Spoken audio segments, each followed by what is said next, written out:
السلام علیکم نحمدہ ونصلی علی رسولہ الکریم اما بعد فاعوذ باللہ من الشیطان الرجیم بسم اللہ الرحمن الرحیم۔ فضائل رمضان کی حدیث۔ حضور صلی اللہ علیہ وسلم کا ارشاد ہے، 3 آدمیوں کی دعا رد نہیں ہوتی، ایک روزے دار کی افطار کے وقت، دوسرے عادل بادشاہ کی دعا، تیسری مظلوم کی جس کو حق تعالی شانو بادلوں سے اوپر اٹھا لیتے ہیں اور آسمان کے دروازے اس کے لیے کھول دیے جاتے ہیں اور ارشاد ہوتا ہے کہ میں تیری ضرور مدد کروں گا، گو کسی مصلحت کچھ دیر ہو جائے۔ اب ہم چلیں گے اس حدیث کے فائدے کی طرف۔ فائدے میں کیا بیان ہوا دیکھتے ہیں۔ دور منصور میں حضرت عائشہ رضی اللہ تعالیٰ عنہ سے نقل کیا ہے کہ جب رمضان آتا تھا تو نبی کریم پاک صلی اللہ علیہ وسلم کا رنگ بدل جاتا تھا اور نماز میں اضافہ ہو جاتا تھا اور دعا میں بہت عاجزی فرماتے تھے اور خوف غالب ہو جاتا تھا۔ دوسری روایت میں فرماتے ہیں کہ رمضان کے ختم تک بستر پر تشریف نہیں لاتے تھے۔ ایک روایت میں ہے کہ حق تعالی شانو رمضان میں عرش کے اٹھانے والے فرشتوں کو حکم فرماتے ہیں کہ اپنی اپنی عبادت چھوڑ دو اور روزہ داروں کی دعا پر آمین کہا کرو۔ بہت سی روایت سے رمضان کی دعا کا خصوصیت سے قبول ہونا معلوم ہوتا ہے اور یہ بے تردد بات ہے کہ جب اللہ کا وعدہ ہے اور سچے رسول کا نقل کیا ہوا ہے تو اس کے پورے ہونے میں کچھ تردد نہیں، لیکن اس کے بعد بھی بعض لوگ کسی غرض سے دعا کرتے ہیں مگر وہ کام نہیں ہوتا، تو اس سے یہ نہیں سمجھ لینا چاہیے کہ دعا قبول نہیں ہوتی، بلکہ دعا کے قبول ہونے کے معنی سمجھ لینا چاہیے۔ نبی کریم پاک صلی اللہ علیہ وسلم کا ارشاد ہے، جب مسلمان دعا کرتا ہے بشرطے کہ قطع رحمی یا گناہ کی دعا نہ کرے تو حق تعالی شانو کے یہاں سے 3 چیزوں میں سے ایک چیز ضرور ملتی ہے، یا خود وہی چیز ملتی ہے جس کی دعا کی ہو، یا اس کے بدلے میں کوئی برائی یا مصیبت اسے ہٹا دی جاتی ہے، یا آخرت میں اسی قدر اس کے حصے میں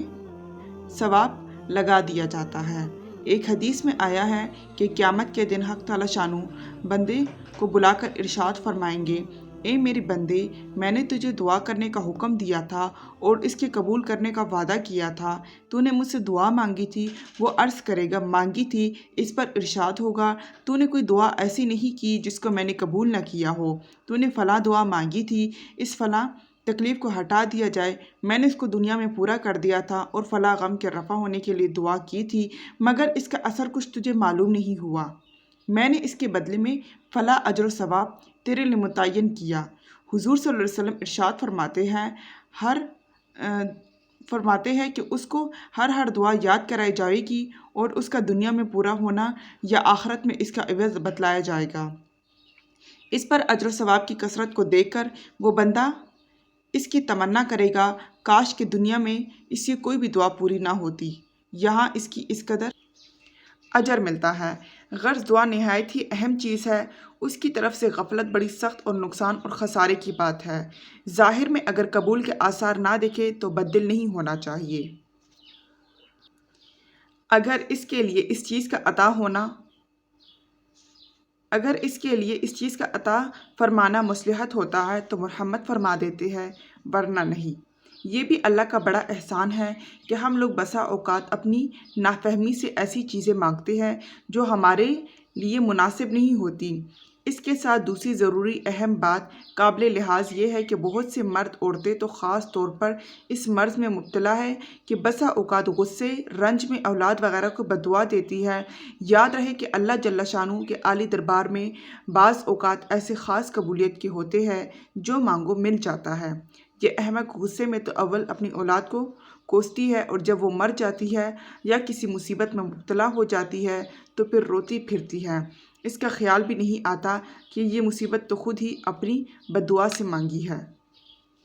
نبی کریم پاک صلی اللہ علیہ وسلم کا ارشاد ہے کہ اپنی جانوں، اولاد، نیز مال اور خادموں کو بددعا نہ دیا کرو، مبادلہ کہ کسی ایسے خاص وقت میں واقع ہو جائے جو قبولیت کا ہے۔ بالخصوص رمضان مبارک کے تمام مہینہ تو بہت ہی خاص وقت کا ہے، اس میں اہتمام سے بچنے کی کوشش اشد ضروری ہے۔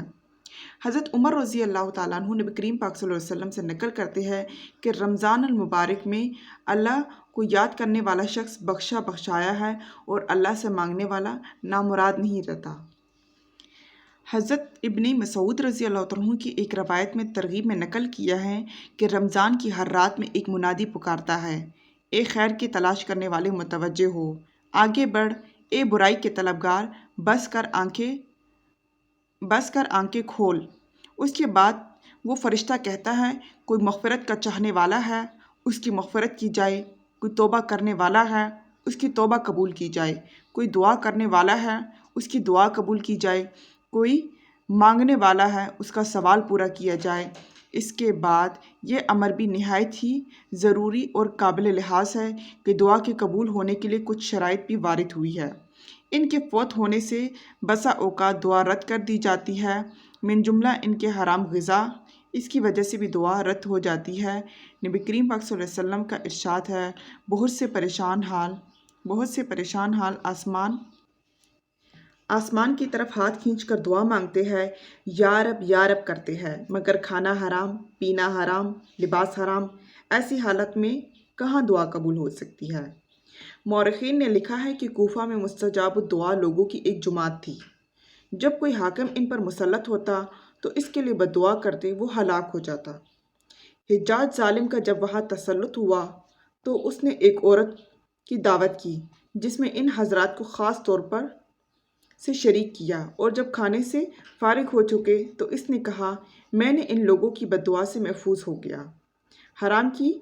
روزی ان کے پیٹ میں داخل ہو گئی۔ اس کے ساتھ ہمارے زمانے حلال کی روزی پر بھی ایک نگاہ ڈالی جائے، جہاں ہر وقت سود تک کے جواز کی کوششیں کی جا رہی ہو، ملازمین رشوت کو اور تاجر کو دھوکہ دینے کو بہتر سمجھتے ہیں۔